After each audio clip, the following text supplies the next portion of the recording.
ꯅꯨꯡꯁꯤꯕꯤꯗꯨꯅ Manipuri entertainment ꯆꯦꯅꯦꯜꯕꯨ subscribe ꯑꯃꯁꯨꯡ like ꯇꯧꯕꯤꯔꯝꯃꯨ꯫ Channel ꯑꯁꯤꯅ ꯉꯁꯤꯁꯨ ꯃꯌꯥꯝꯕꯨ ꯏꯀꯣꯛꯅꯣꯅ ꯈꯣꯏꯔꯝꯖꯔꯤ꯫ ꯃꯍꯧꯁꯥꯒꯨꯝ ꯉꯁꯤꯁꯨ ꯑꯩꯒꯤ ꯅꯨꯡꯁꯤꯖꯔꯕ ꯁꯕꯁꯀ꯭ꯔꯥꯏꯕꯔꯁꯤꯡꯅ ꯊꯥꯕꯤꯔꯛꯄ ꯃꯅꯤꯄꯨꯔꯤ ꯍꯣꯔꯔ ꯁ꯭ꯇꯣꯔꯤ ꯑꯅꯧꯕ ꯑꯃꯃꯨꯛ ꯃꯌꯥꯝꯒꯤꯗꯃꯛꯇ ꯄꯨꯗꯨꯅ ꯂꯥꯛꯆꯔꯤ꯫ ꯋꯥꯔꯤ ꯑꯁꯤꯕꯨ ꯂꯥꯟꯊꯣꯛꯆꯔꯛꯄ ꯃꯇꯝꯗ ꯁꯣꯏꯈꯤ ꯂꯥꯟꯈꯤꯕ ꯌꯥꯎꯔꯕꯁꯨ ꯃꯌꯥꯝꯗ ꯉꯥꯛꯄꯤꯅꯕ ꯍꯥꯏꯖꯔꯤ꯫ ꯐꯔꯦ ꯑꯗꯨꯗꯤ ꯃꯌꯥꯝ ꯋꯥꯔꯤꯁꯤ ꯍꯧꯅꯕ ꯇꯧꯖꯔꯒꯦ꯫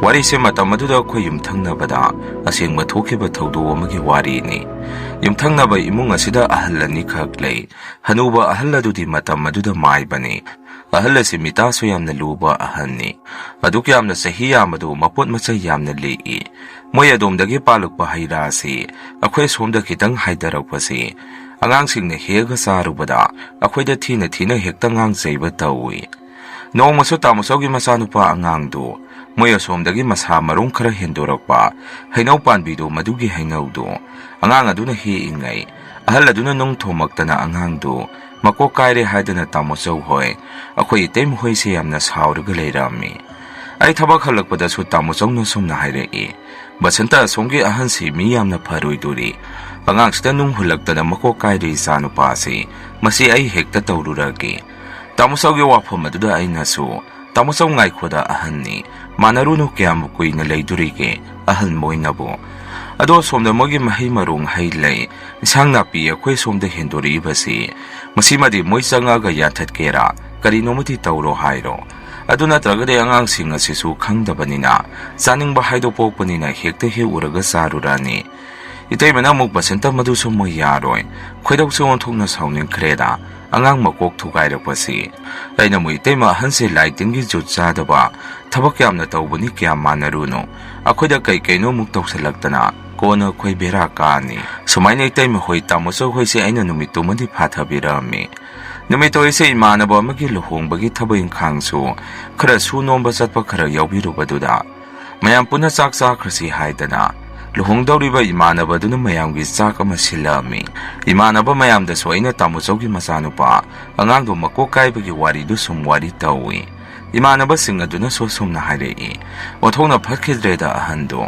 ꯑꯗꯣ ꯑꯍꯟꯁꯤꯡꯗꯨꯒꯤ ꯃꯆꯥ ꯃꯁꯨꯗꯤ ꯀꯌꯥ ꯂꯩꯔꯤꯒꯦ, ꯃꯣꯏꯅ ꯀꯝꯗꯧꯒꯦ ꯍꯪꯉꯛꯏ꯫ ꯃꯗꯨꯗ ꯑꯩꯅꯁꯨ ꯂꯩ ꯃꯆꯥꯅꯨꯄꯥ 2 ꯂꯩ꯫ ꯃꯆꯥꯁꯤꯡ ꯑꯗꯨꯗꯤ ꯑꯍꯟꯁꯤꯡ ꯑꯗꯨꯗ ꯀꯔꯤꯃꯠꯇ ꯍꯥꯏꯕ ꯉꯝꯄꯣꯠꯇꯦ꯫ ꯃꯣꯏꯗꯤ ꯃꯣꯏ ꯊꯣꯛꯄ ꯑꯗꯨꯝ ꯄꯨꯡꯂꯩꯗ ꯂꯩꯕꯅꯤ꯫ ꯑꯍꯟꯁꯤ ꯃꯑꯣꯡ ꯇꯥꯗ꯭ꯔꯤꯗꯤ ꯃꯥꯏꯕꯨ ꯑꯣꯏꯁꯤꯟꯕꯁꯤꯗꯅꯤ꯫ ꯑꯩꯈꯣꯏꯅ ꯀꯔꯤꯅꯣꯃ ꯉꯥꯡꯁꯧꯗꯣꯏꯁꯤꯁꯨ ꯀꯤꯗꯅ ꯂꯩꯔꯦ꯫ ꯑꯗꯨꯃꯥꯏꯅ ꯅꯨꯃꯤꯠꯇꯣ ꯑꯩꯈꯣꯏꯁꯦ ꯏꯃꯥꯟꯅꯕꯁꯤꯡ ꯑꯗꯨꯗ ꯋꯥꯔꯤ ꯁꯨꯝ ꯁꯥꯏ꯫ ꯆꯥꯛ ꯆꯥꯅꯕꯗꯨ ꯂꯣꯏꯔꯒ ꯑꯩꯁꯨ ꯑꯩꯒꯤ ꯒꯥꯔꯤ ꯃꯆꯥ ꯑꯗꯨꯗ ꯌꯨꯝ ꯇꯝꯅ ꯍꯜꯂꯛꯑꯝꯃꯤ꯫ ꯂꯝꯕꯦꯟꯗ ꯒꯥꯔꯤ ꯊꯧꯅ ꯈꯨꯗꯥꯡ ꯒꯥꯔꯤꯗ ꯄꯨꯡ ꯌꯦꯡꯉꯨꯕꯗ ꯄꯨꯡ 11 ꯇꯥꯔꯝꯒꯗꯣꯔꯦ꯫ ꯁꯨꯝ ꯒꯥꯔꯤꯗꯣ ꯊꯧꯗꯨꯅ ꯂꯥꯛꯄꯗ ꯎꯆꯤꯟ ꯑꯩꯈꯣꯏꯒꯤ ꯂꯩꯔꯛꯇꯤ ꯌꯧꯁꯜꯂꯛꯑꯝꯃꯤ꯫ ꯁꯨꯝ ꯒꯥꯔꯤꯗꯣ ꯊꯣꯡꯒꯥꯟ ꯌꯧꯐꯥꯎ ꯊꯧꯖꯤꯜꯂꯛꯄꯗ ꯑꯍꯜ ꯑꯗꯨ ꯄꯨꯡ ꯑꯗꯨꯛ ꯌꯥꯝꯅ ꯊꯦꯡꯉꯕ ꯃꯇꯝ ꯑꯗꯨꯗ ꯃꯣꯏ ꯊꯣꯡꯒꯥꯟ ꯃꯄꯥꯗ ꯑꯊꯦꯡꯕꯒꯤ ꯀꯔꯤ ꯂꯥꯏ ꯈꯣꯏꯔꯝꯃꯤꯅꯣ ꯈꯪꯗꯦ, ꯂꯥꯏ ꯈꯣꯏꯔꯝꯃꯒ ꯂꯩꯔꯝꯕꯁꯤ ꯑꯩꯅ ꯊꯦꯡꯅꯔꯝꯃꯤ꯫ ꯑꯩ ꯂꯥꯛꯑꯦ, ꯃꯤ ꯑꯃ ꯂꯥꯛꯑꯦ ꯀꯥꯏꯁꯦ ꯃꯁꯥꯗ ꯄꯥꯈꯠꯄ ꯅꯨꯡꯉꯥꯏꯇꯕꯒ ꯀꯔꯤꯃꯠꯇ ꯄꯣꯛꯄꯤꯕ ꯅꯠꯇꯦ꯫ ꯃꯑꯣꯡ ꯍꯥꯗꯅ ꯃꯥꯒꯤ ꯂꯥꯏ ꯈꯨꯔꯝꯐꯝ ꯊꯣꯛꯄꯗꯨ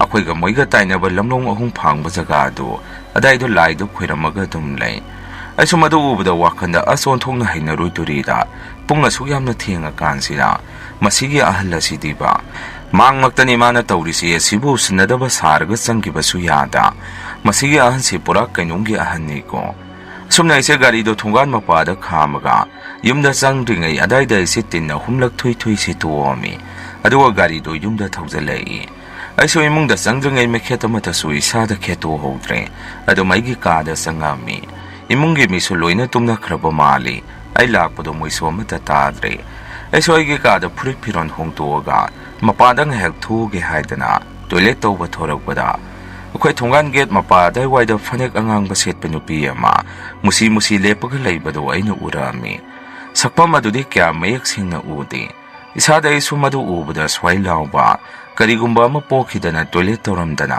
ꯑꯩꯁꯦ ꯃꯅꯨꯡꯗ ꯄ꯭ꯔꯞ ꯆꯪꯉꯛꯏ꯫ ꯉꯥꯏꯍꯥꯛ ꯑꯩꯁꯦ ꯐꯃꯨꯡꯗ ꯐꯝꯊꯔꯒ ꯑꯩꯁꯦ ꯋꯥꯈꯜ ꯑꯃ ꯇꯧꯏ꯫ ꯀꯩꯅꯣꯅꯦ ꯍꯧꯖꯤꯛ ꯑꯩꯈꯣꯏ ꯊꯣꯡꯒꯥꯟ ꯒꯦꯠ ꯃꯄꯥꯗ ꯂꯩꯍꯧꯔꯤꯗꯨꯕꯣ, ꯑꯗꯨꯕꯨ ꯃꯤꯔ ꯂꯥꯏꯔꯅꯤ?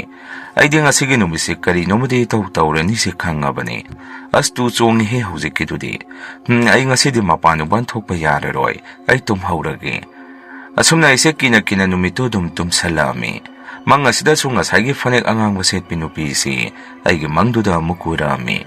Dadagi masanupa apik pasi pukri dagi fanek angang baset pinupi aduna pamaga karakpa maigi mang sila yamna akiba moongdo urami. Maduda ise hek singduna kapami. Hanakti dadagi tay magana igi kada sangbirakduna ay se tumba haudok pirai. Dadana su basanta kaidauragi. Akwedi nang haliyabu kangaudre. Natay mana thongdi hangambro. Kayam kuiragi nang halakpa hangai. Koi tay mana su mamang thongdi lulamdabani. Ay na koi basanta su halaktri haidana. Ado ibungo nang bok kaidauragi. Namangda kapi duna hangai. Ay su ngahag isasa tinyo tharaga sumna komi. Tamoy tay mamangda manghaidaba. Akiba mai urure. Aduda tauraba oirini. Pungkya tarage baro tarabo. Ay de tara mathoya day de yumda halai. Ado ay nga sa yumda halakpada sige ahansi. Moiga kwega tay na ba lamnong ahum pangba mapa dayda. Lai kwera magalayrami. Ay di madu mapa sana tingnaruri. Halaga so ay siya kay no karaso ururi. Mitsida kangdre masige ahansi. Karam kando si doino. Asiga yumtang naramda na punsisi mapamarang amata kangway duri. Ay wado day tay manaso mok kari haiba. Ahala si lai kwera magalayrambado. Nang nahalakbada tingnaruri haiba.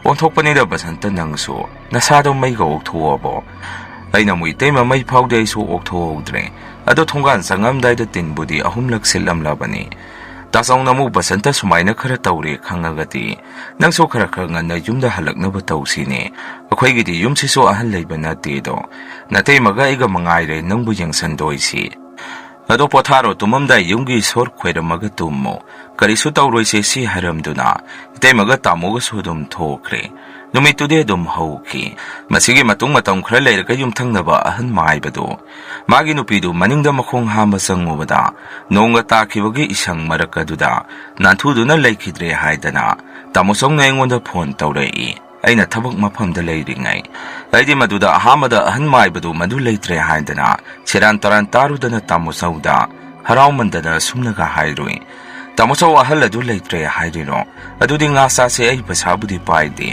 adu weraga so ay puraga nga adu leirakega hairui Tamoso na sumo basanta ng suno ay nangangisi pazina hanataw ahal hanubado nati leitre hairisi hanubido maibado ginubido aduni leitre hairisi ay namo as ay di hanubado maduwara buininguri ado tamosong no isang doiro hangami tamosong na muksang dragadi pazararoine yumthang na leiraga ado nang di nangaroy ni hangai ay namo tamoso ay di yawro yingning di ahando tamoso sangge gang hak zamuro hairami asumna numito maibadu ginupido mayam na puloy na ba thangdokra si hairubada ahan maibadu na pakpak yati hai lagi karino matawkigadabo wali haidana ko nabudi asibado mayam sangdana adum mathaw mga pangthokre numito isungan na yumda halami nonga thili tabaga mi leitaba yawbaga imung siya ki tuzungba amadi adum poi itay manaso khujule khamse sinthung na humtoami aduga khwisi tumnara si haidana tumnaba tawrokpasida moiga khwaiga tainaba maningi saruk mapa saida ahallama yapna wana na heba makhonsi tarami tamoso itay maso makhwaledu tabada aiki kada sangaga basanta maningda mi makana nahirisi nangdi tadro hangai ay sumoida sumna hai tamo itay matay mapanda thonuda patabani tariba makhonsi aydi kayabu khanjaludre sum khanjalaga akiba maisada poi itay manaso hoine dubu asida tahuri sidi masidi mawongamani phare adu tamge sangakpani adumaina hairamaga itay maga tamoso gusodum thokre masigi matung makha tarakpadasu hanubidur letrin mayada tusalaga laikhidaba oibadina akhoi itay manaso maning mayada thubada Seksu suraga hanubido moiga khoiga tainaba no makha makhonga daida sumlepaga leiba maitay mana ure thengnare haidana khoi taimadi maningda tho yaramde ahan maibadu somagi nupi leikhidabadagi makok jaktana khoiromda olaga khanabase dum hauraga leirami numito so tamosong na numidang mapanda thubada phanek angang baset pinupido sumangda lepaga adumaina leiramdana tamosong si khudakta gyala dum mangki khudakta maiba kauraga yengbada maibaduna su adum sengna hairei noyum thangnabada leiba ahallasina tharakpa phataba laini haidana masina suloiba natri maning mayadana hanubido leikhidaba aduda adum mathwai mamido kocha salaga leiki numito khoi mungse miso kanamata leite Itaymasu angang skundagi lawba sadki. Kona itaymasu angang do skundagi lawruraga halakpada. Yumasda hek zangakpada mi masakhumda. Zangkibasi itaymana uhaurami. Itaymasu kainone haidana laining thoka dumda sangubada. Panik ngang lainaba setpa nupido laining thoka da. Zabyung na lepaga layrami hai. Madudagi itaymasu masanupado pamaga. Mapanda pakana sentorai. Tamusawda so phone tawduna itaymadi. Kidana dum mapamda dum salabazani. Angang adugo okto tongkalaga. Itaymagi mapamnogi minasu. Yararoi noigido ahandu sidri pao. Adumayna dum layrani hairei. Sumsumayna ki khangse thengnaraga kuina hingaba punsi asida. Nongmadi ahan maibadu laikidre haidana. Moigi mungse kapalawba tongnarei. Ahal adu laikidaba matungda so yamna tamnarami. Adubo matamgi matungina haujikti. Karisu tawkidre. Mayam hamgi warisi matanga saida loizare. Ani subo warisi mong mayamda kudon tamzari. Aige mingse hema kaujay isalinaudi tomdani. Akoigi mungse yamna kahina nungayba natrabasu. Zaba thakpadi walamdi. Imaga pabunga yung palaba matung sahit taruk angang yawda na layarambadagi. Ay paulakpada yamna harawzarami. Itanda yawba na isi yamna luna sutawi. Akoigi hingkonse yamna susawi. Pukri masa masulaylakagi angang singisu. Sana pamsu oy. Babade sarkari school lamada wazawi na purami. Imana ikonda manamasing taduna. Yamna nungay na ingna layzabay imungni. Koy babagi masimanaw puna marini. Nupiini nupaani. Babana mayamdagi ahanni. Idawga iboka hane hinglingay matamdagi hongna. Magi oiba inkon saruk yan biram labani. Tunggi mityang sanba ahansing wairami. Nanini di mayum loy na pankre inisingdi. Nungay ay pabay imong daloy na mayum palami. Koy babagi manaw nupa ay ginakakasi. Mayum karating na pali. Mangawso karatirami. Ngang nasagnaba kaya yadaba. Mana kankiba na sumli sa saba midawi na tawi. Laina class 4 tamlakpa matamday indom sasi purakibani. Kakagi masayawti aduna kakana ay basu yamna luna tawbirami. Ay na ngangoy ringay indom sasu lakpa na ringay dadi. Ay bu yamna luna tawbirami. Adubo masapo pati na tabanina. Matam na dom ahong bapurami. Hudikti mahushaga mana kidre. Ay na class 5 tamlakpa matam maduda. Noong madi babaga kakaga si yamna tinakhanaba mayawki.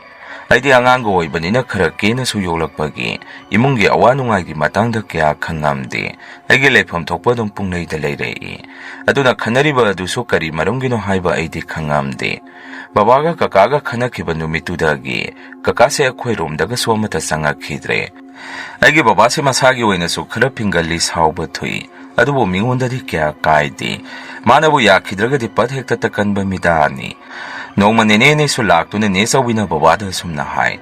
Tasaw akhwe to maga khanay haidana mina paw yamna tamai. Sumbra akhwe di kari mata khangawdre. Kari marungino tasaw hangami. Babana kasulay bawa natin da. Atomba si mga khara haigali. Nupi mawasat pa mayawri magisi. Neto na mo tasaw adabo kari marungino haibadu di haibiyo. Babana mukyu taksalaga lekay da wari yamna tamami. Angang yawdabani na maginupisi ay na yumdagi tantuko haidana lakay da mana siranturan pauktamami. Skundagi halakpada dukanigi pose leiba sangubada mina ingonda hairakpani. Matong tsada po wadabu kaya mana mingonda hairamino. Niya bina mo ako'y atomba po. Mana bo dumayna haiba si diwan tong natajagkidre. Karino mana kalisibo.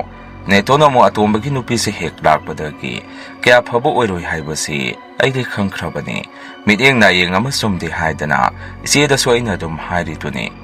Wasi ako'y atombagi wada nati. Nupisi na tuwan bangakta ni hairami. Ako'y neton singang ng bawasi dongdong hekta ngangali. Misaw ni sawroy kangdi. Maigi haining bado di hekta hayawragaloy kanba midani. Babada so taso. Ako'y atombagi mawong si kang nabangakta ni. Sumay na isalinaw sang nadana layba si migi mamangda pazadi. Ako'y so ikay ito na yaragadi. Tasaw so sawbirano. Karap hataraga tumbaga. Ing natam na wari sabiyo. Babana so ay di sangaroy haikibawa laytida. Mana sangzarak tabani. Numito so ay di dukanagi inirasi na. Wa matamli isibo ng buhay rubra haidana. Sumnay di mangunda hangubag kagtani. Maduda mana bangnong na hektas hawgalagpani. Neto na mukpari taso. Ako'y suhan na batawragi. Angang singsusuti matam yawra amani. Asum na neton ho'y susan na basem sarami. Babana so muk noi so kaiso khalunoda sabu pharaga ma so dum changjarakani phare phare angang sing halakpa matam su oire sanaba tawro haidana thongwan phog ne ne ni do thindokpa thorakpada kaka se makhoi sumang da leptuna yengduna leirami ne sawina haya tomba khoi lagli si uragadi nangdi changappa yadro karigino leptuna leiridi haidana seirami kaka so karimata khumamdi Netona so lehoro nongma laagi nanga wari sadobu yamna sulai ase haramduna moi so dum chadkhre kaka so baba leiribadu kauramdana dum changki asuna matam khra so haukhre nongmai de angang ni na kasu khangjaba nate aduna lekai gi imanabi mayamga sanabada kaka hoige sumangda thaba lei khara hektuna sanari ngaida inomsa thoraktuna saungna changaktuna migi leibu hekta hega sanai se karigino Atumaina haidana isi lichay mapairaga indomsa na isi lichay tuna kalami aisu na tuna kaptuna indomsa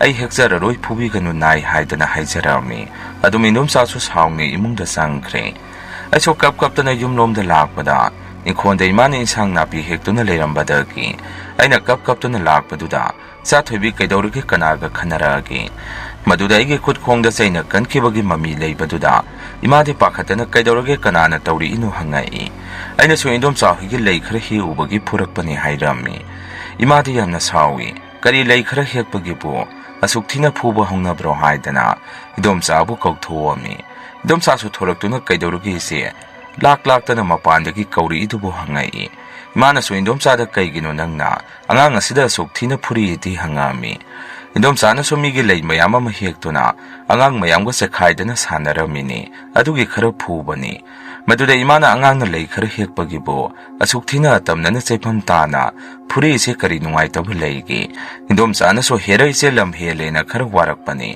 adugi amna sauri dubu karigino imana so muk nangna warakpudu waru ai kari so haide adudi natadana asuk thina phurakpasidi akhoida maruk thamaga kaisu khangdaba angang asida chepham tana phubasidi khara henmali haidana ima su kapami maduda inom chana kari maruk thamagi isena yamna nungai tragana kyam soke akhoi hidak leibigi haidei maduda imana saungna naram chatunani namitana sa udribadu hek hairoi idom sa so kapaga imitei sa udabagi Tegi segana yum asida lehiningdi haibasu ai loina khangi ai tan thokraga yumin khonsi isi hoina lahong nabu honaribadu ai su loina khangi idom sagi wa du de ima sungakna natai gai gana nang tan thoki di haite da noi su noi gi thokpa hingni sini yumin khon gi su ikui niamna watana magi loina thambirami sini isa so makhaktani akhoi gi su yumin khon lempa na lejari sida nangna kadomda gi wakhanu khalami sibo Maduda inom sana yari ai loina khange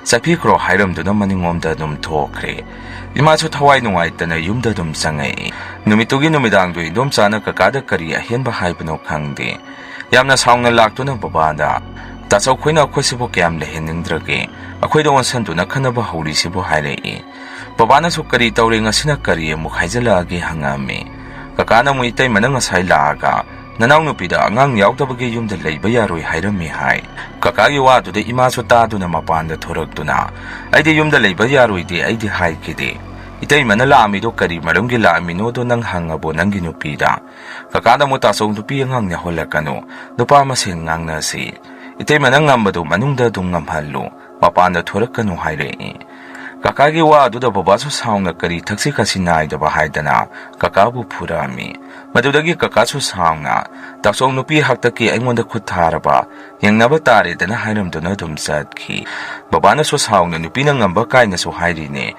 masana khangjadri si nupi na ngamri si mani di khangdri asumna numit kharani ge matung akhogi hingkhon se mawng ama tawba haurai numidanga thengbada mi ma yena khayena khunda kosa chatpagi mawngda saung kya ma kalami nongma gi so sum hejala ami pung thenga kanda hena kiba mawngda mi kapatin mathakta mina kosin sian bagom grong hekta ruibe mawngda tamna ba haibatu wairami khoi mungse tumpham sabung khangda ba haibatu oi aidi matamadu da angang go oi baga pungki da kijarami kapsu yamna kapami imana so baba da sumna hai makhoi baba khoi khonsida tawroklibu mawng sibo Karino mina laitin thajin ba kaido tawri bazara asukoina yum asida lerakpasida nongmata sumna thengnarakdri hadak marak tawrak iba matau sibo angang asi su ki dana tumo su yadre sumaina ki khangsum tawragadi kamdauni ꯕꯕꯥꯅꯁꯨ ꯈꯪꯗꯦ ꯀꯔꯤꯅꯣ ꯇꯧꯔꯤꯁꯦ ꯑꯩꯈꯣꯏ ꯂꯩꯀꯥꯏꯁꯤꯗꯗꯤ ꯑꯗꯨꯒꯨꯝꯕ ꯂꯥꯏ ꯁꯥꯟꯅꯕ ꯃꯤꯁꯨ ꯑꯃꯠꯇ ꯂꯩꯇꯦ ꯀꯅꯥꯅꯅꯣ ꯂꯥꯏ ꯊꯥꯖꯟꯗꯣꯏꯁꯤꯕꯨ ꯍꯥꯏꯔꯝꯃꯤ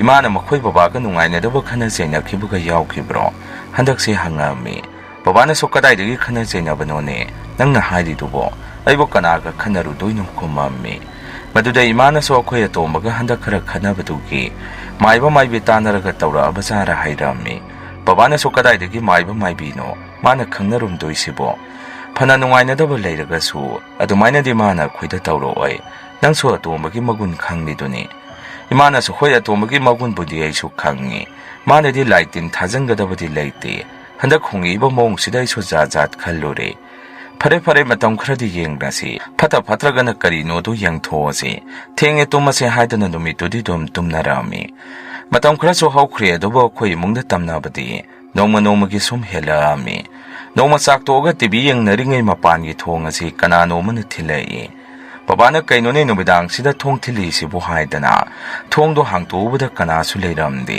ꯊꯣꯡ ꯂꯣꯟꯁꯤꯜꯂꯝꯃꯒ ꯏꯃꯨꯡꯂꯣꯝꯗ ꯆꯪꯉꯛꯀꯦ ꯇꯧꯔꯤꯉꯩ ꯑꯃꯨꯛꯀꯁꯨ ꯊꯣꯡꯁꯦ ꯌꯥꯝꯅ ꯀꯟꯅ ꯊꯤꯜꯂꯛꯏ ꯕꯕꯥꯁꯨ ꯁꯥꯎꯅ ꯍꯩ ꯀꯅꯥꯅꯣ ꯍꯥꯏꯗꯅ ꯊꯣꯡꯗꯣ ꯍꯥꯡꯇꯣꯛꯑꯝꯃꯤ ꯍꯟꯗꯛꯁꯨ ꯀꯅꯥꯃꯠꯇ ꯂꯩꯔꯝꯗꯦ ꯃꯇꯧ ꯑꯁꯤꯗ ꯕꯕꯥꯁꯨ ꯀꯤꯔꯛꯇꯅ ꯏꯃꯨꯡꯗ ꯄ꯭ꯔꯞ ꯄ꯭ꯔꯞ ꯂꯥꯛꯇꯨꯅ ꯇꯤꯚꯤ ꯀꯥꯗ ꯆꯪꯉꯛꯏ ꯏꯃꯥꯅꯁꯨ ꯀꯅꯥꯅꯣ ꯊꯣꯡ ꯈꯨꯊꯤꯟꯗꯨꯕꯨ ꯑꯣꯟꯊꯣꯛꯅ ꯅꯨꯡꯁꯤꯈꯤꯗ꯭ꯔꯦꯅ ꯕꯕꯥꯅꯁꯨ ꯑꯩ ꯂꯩꯕꯗꯨꯗ ꯀꯤꯔꯅꯤ ꯍꯥꯏꯗꯅ ꯏꯃꯥꯗ ꯏꯪꯒꯤꯠ ꯇꯧꯗꯨꯅ ꯂꯩꯀꯥꯏꯒꯤ ꯑꯉꯥꯡ ꯑꯃ ꯂꯥꯛꯑꯝꯕꯅꯤ ꯑꯗꯨꯃꯥꯏꯅ ꯏꯃꯥꯗ ꯈꯨꯝꯖꯤꯜꯂꯝꯃꯤ ꯏꯃꯥꯅꯁꯨ ꯏꯆꯥ ꯊꯣꯏꯕꯤ ꯇꯨꯝꯅꯕ ꯇꯧꯔꯁꯤ ꯊꯦꯡꯉꯤ ꯍꯌꯦꯡꯗꯒꯤꯗꯤ ꯏꯆꯥꯁꯨ ꯁ꯭ꯀꯨꯜ ꯑꯃꯨꯛ ꯀꯥꯕ ꯍꯧꯗꯣꯔꯤꯅꯤ ꯍꯥꯏꯔꯛꯏ ꯑꯁꯨꯝꯅ ꯅꯨꯃꯤꯠꯇꯨꯁꯨ ꯍꯧꯈ꯭ꯔꯦ ꯅꯣꯡꯉꯥꯟꯕꯒꯗꯤ ꯑꯩꯁꯨ ꯁ꯭ꯀꯨꯜ ꯀꯥꯕ ꯍꯧꯔꯦ ꯕꯕꯥꯁꯨ ꯁ꯭ꯀꯨꯜ ꯆꯠꯄꯅꯤꯅ ꯅꯨꯡꯊꯤꯟꯗ ꯏꯃꯥ ꯃꯊꯟꯗ ꯂꯩꯕ ꯇꯥꯔꯝꯃꯤ ꯅꯣꯡꯃ ꯏꯃꯥ ꯃꯊꯟꯗ ꯂꯩꯔꯤꯉꯩ ꯂꯩꯀꯥꯏꯒꯤ ꯏꯅꯦ ꯑꯃ ꯂꯥꯛꯇꯨꯅ ꯏꯃꯥꯕꯨ ꯀꯧꯔꯛꯏ ꯏꯃꯥꯁꯨ ꯃꯄꯥꯟꯗ ꯃꯤ ꯀꯧꯕ ꯇꯥꯕꯗꯨꯗ ꯊꯣꯛꯇꯨꯅ ꯍꯩꯃ ꯏꯅꯦ ꯀꯔꯤ ꯂꯩꯔꯒꯦ ꯂꯥꯛꯊꯣꯛꯇꯨꯅ ꯂꯥꯛꯏꯁꯤꯕꯨ ꯍꯪꯉꯝꯃꯤ ꯑꯍꯜ ꯑꯗꯨꯅꯁꯨ ꯅꯣꯛꯇꯨꯅ ꯅꯪꯒꯤ ꯍꯤꯡꯈꯣꯜꯒꯤ ꯏꯟꯁꯥꯡꯁꯤꯡ ꯑꯁꯤ ꯑꯣꯟꯊꯣꯛꯅ ꯐꯖꯈ꯭ꯔꯦ ꯃꯔꯣꯏ ꯅꯄꯥꯛꯄꯤ ꯍꯧꯕ꯭ꯔꯣ ꯅꯪ ꯃꯥꯃꯗꯣ ꯄꯥꯛꯅꯝ ꯆꯥꯅꯤꯡꯉꯦ ꯍꯥꯏꯃꯟꯗꯅ ꯈꯔ ꯍꯦꯛꯀꯦ ꯂꯥꯛꯄꯅꯤ ꯑꯗꯨꯗ ꯏꯃꯥꯅꯁꯨ ꯍꯦꯛꯎ ꯏꯅꯦ ꯃꯔꯣꯏ ꯌꯥꯝꯅ ꯍꯧꯕꯅꯦ ꯏꯅꯦꯅ ꯆꯥꯅꯤꯡꯕ ꯀꯔꯤ ꯀꯔꯤꯅꯣ ꯑꯄꯥꯝꯕꯈꯩ ꯂꯣꯏꯅ ꯍꯦꯛꯑꯣ ꯍꯥꯏꯔꯝꯃꯤ ꯑꯍꯜ ꯑꯗꯨꯅꯁꯨ ꯅꯪꯒꯤ ꯏꯪꯈꯣꯜꯁꯦ ꯑꯣꯟꯊꯣꯛꯅ ꯆꯥꯎꯈ꯭ꯔꯦ ꯃꯅꯥ ꯃꯁꯤꯡ ꯃꯌꯥꯝꯁꯦ ꯁꯦꯟꯅꯕꯗ ꯐꯅꯗꯤ ꯋꯥꯔꯝꯒꯅꯤ ꯍꯥꯏꯗꯅ ꯑꯗꯨꯃꯥꯏꯅ ꯋꯥꯔꯤ ꯁꯥꯟꯅꯔꯤꯉꯩ ꯆꯥꯛꯈꯨꯝꯗ ꯀꯣꯜꯂꯤꯛ ꯆꯈꯥꯏꯕ ꯃꯈꯣꯟ ꯇꯥꯔꯛꯄꯗꯒꯤ ꯏꯃꯥꯅꯁꯨ ꯑꯍꯜ ꯑꯗꯨꯗ ꯑꯣꯟꯁꯟꯗꯨꯅ ꯏꯅꯦ ꯏꯟꯁꯥꯡꯗꯣ ꯍꯦꯛꯄꯤꯔꯝꯃꯣ ꯆꯥꯛꯈꯨꯝꯗ ꯍꯧꯗꯣꯡ ꯆꯪꯉꯕ ꯃꯥꯜꯂꯤ ꯑꯃꯨꯛꯇ ꯌꯦꯡꯉꯨꯈꯤꯒꯦ ꯍꯥꯏꯔꯝꯗꯨꯅ ꯆꯪꯂꯛꯄꯗꯗꯤ ꯀꯣꯜꯂꯤꯛꯇꯣ ꯑꯃꯠꯇ ꯇꯥꯔꯝꯗꯦ ꯏꯃꯥꯁꯨ ꯀꯔꯤꯅꯣꯅꯤ ꯈꯜꯂꯝꯃꯤ ꯃꯄꯥꯟ ꯊꯣꯛꯀꯦꯅ ꯃꯥꯏ ꯂꯩꯊꯣꯔꯛꯄꯗ ꯃꯤ ꯑꯃ ꯊꯣꯛꯈꯤꯕꯒꯤ ꯃꯃꯤꯁꯤ ꯏꯃꯥꯅ ꯃꯃꯤ ꯁꯥꯃꯤ ꯎꯍꯧꯔꯝꯃꯤ 이마수 마빠한테 토럭두나 아할라두다 이내 낭 이뭉롬다 쌍아 암브로 항아미 아할라두나 소아이디 쌍암데 까이도라게네 낭부 이빠 파칼리두보 항아이 마두다기 이마수 한닥 토크리바 이뭉다 따우리바 토독싱 아시 아할라두다 송부아리 따마미 아할라두나 소노이기두디 라이팅가 마리 레이나바 마리 마이바 아히바 말레 노이나 얌나 누아이트라가디 앵원다 하이라오 파레파레 이네 소 묵살루키게 하이람두나 쌀키 asumna numituki numidangdo imaga babaga wa tanarami ngasai thokiba thodoksin adusu imana babada wari tammi ine binana hairamba maibagi wari edusu tanarami maduda babana so sumna khomei haigumna layomukta khoram thoksi maibagi wadudi ine binaga tanarasi hainarami asumna ine binaga khangnaba maibadu babana chattuna kaurami oza maibaduna thangda numitta lai khoram thoksi hairakpadagi lai khoramnaba thangda numit ki silami अखोइसे माइबा ताने खंगबरा खंगदे हानादगी तमनरंबदो अमुक हेन हेंजलाखी अखोइसे अहिंसे तुम्बा यारमदे थांगज नुमिसे ngaibada baba ima se yamna warami asuna numito yora aduna lai khurabna polam charam singa do oza maiba laktuna loina langami oza maiba duna thonga nagi sangakpada akhoi indom sa se thonga da thoraktuna maiba duga wari sanaki hai akhoi yumda tawriba sumaina makhoi da so tawroba jar khallami babaga imagana sumna ngahak pari sanaraga oza maibadusu baba imagi manakta muksangai kabuk laisibu noiga kari mari thongnagi masu leiri ai kauri sibu mana ngamdra bazara hairei maibaduna adumna hairakpaduda babaga imaga so punga khekngami babana so gyan tadabadagi oza maiba kari matangino hangobada maibaduna sunangi danaw nupana lawriba nupisi aigi satrani maibini noibu hana khangnadabro hairei wafam aduda baba so ima so punga khekngai tasengna khoi ndomsa se maibini haiba khangdi nongmata sumigi thau chatpu ude handak imung sida tawriba mongse kanana tawribanu haiba se gyan tarami Asumna oja maibana lai khurambi matam kharadi karimata tawkhidre. Aina class 10 karappa matamda nongmaina skun halakpada. Thongana idomcha se leptuna leirami. Aibu lakpo ubadu indomcha na su kaurei. Skun halabro isabu haidana. Aina so hoi indomcha halai haidana khommi. Aina yumlomda sange tawbuda indomcha na ngaikho. Noi kakagi body gi cake kharasu kher kharasu lai. Yamna lehori charu kisi. Isadi kher su yamna pamdai ni haidai. Aiso kher pamjabanina hoi indomcha haidana. Imung lomda sangai. Aduga kher ga cake khara saraga. Chalaga haramdana yumda dum halai. Numit kharani de hokre agi sa se yai haina daba. Tummasu tumpham khangdaba tumlagasu. Toina mangaknaba mita seran turan uba. Mang tungdasu mi mana inabadongna tawba dum tawrami. Nongmade nongdang wairam makhoi gi pukhridagi sing sokalingai. Tungdagi aibu kanaguba mana pukhrida intharai. Aiso pakhana laurami iroibasu haitabanina ise iraknarami. Aina laukibagi makhon taraduna imasu chenthoragtuna. Kaidorage haidana pukhri leiriba domda. Lakpada aina iraknarambadu ubada. Imade mihun chengkakhrabazani. Pakhatana bababu kaurami. Babasu imungdagi hatu atu chengthoragtuna. Kaidorage nanangi khukaudubu haidana. Pukhri romda laami. Aina iraknaduna leibadu ubada babana pakhatuna. Chongthaduna ibu pukhri dagi lokhatpirami. Aida gyan tadana choron paro londana leiraba mali. Aina gyan tarakpadadi maibadu so egi nakta leirami. Aina so babai mada kaidorage hangami. Imana so nangbu karimata ningsingdrabo hairei. Maduda aina ngasai pukrida tasangkibaduda.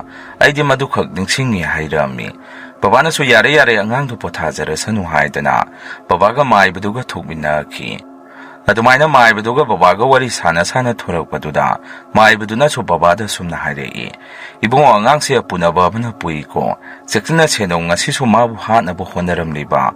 Miyoya du so kanano khangdri noigisi. Aduwa angangse masada chanabu posakta. Kaigumba ma yaukre ko seksina seno. Adumaina hairamaga maibadu so chaidki. Maibagi wa aduda babadi thawai yamna nungaijaramdi. Imaga ai leiringai babana aingonda isa thoibi. Nanggo yunggi sain sang nataba mina pirakpa.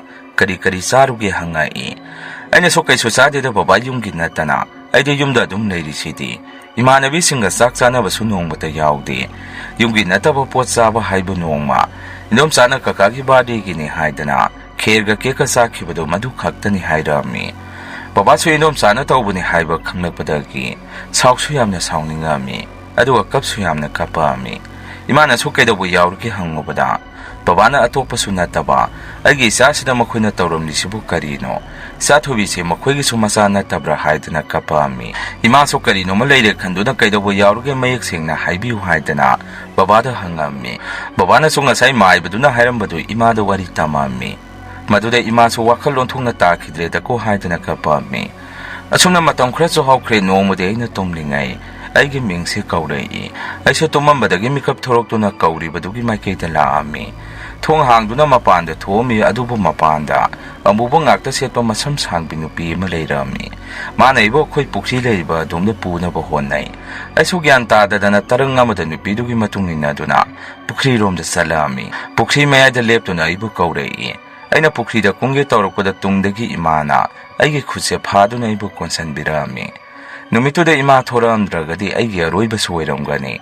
Aisu gyan taraktuna ima kaidoragi hangubada. Imana so kaisu tawde haidana. Aibu imungda pusanbirami. Nongalaga imana indomchagi manakta sangduna. Kabulay na siga na taigana inawgi nungaitaba. Wangangkiba singado nangna khara ngakpiyo. Nangi apama karino hayo. Adu isagi thawai sidadi kanbiyo. Akhoi isa yaudana hingba ngamloi haidana. Kapaga indomchada khwiramami. Imagi maungduda indomcha su nungayaktraba mali. Mapita ni ise nanaw lankre. Aigi apangba wakhan sinamigi mawa laurure. Nanawbu ngakpiyo haidana indomcha su mathoy yamna nungayjaramdi. Ima su saururaga khana chainaba thoaga. Aingonda hena solakani khangbadagi haijakibani. Numitudagi aingonda karisu tawkhidre. Masini mayam ngasigi riyan horay story. Mathangi wari thagalakpada mayam punamuk thengnarasi. Masigiri mayam dagi kainanaba bidayan lawjari.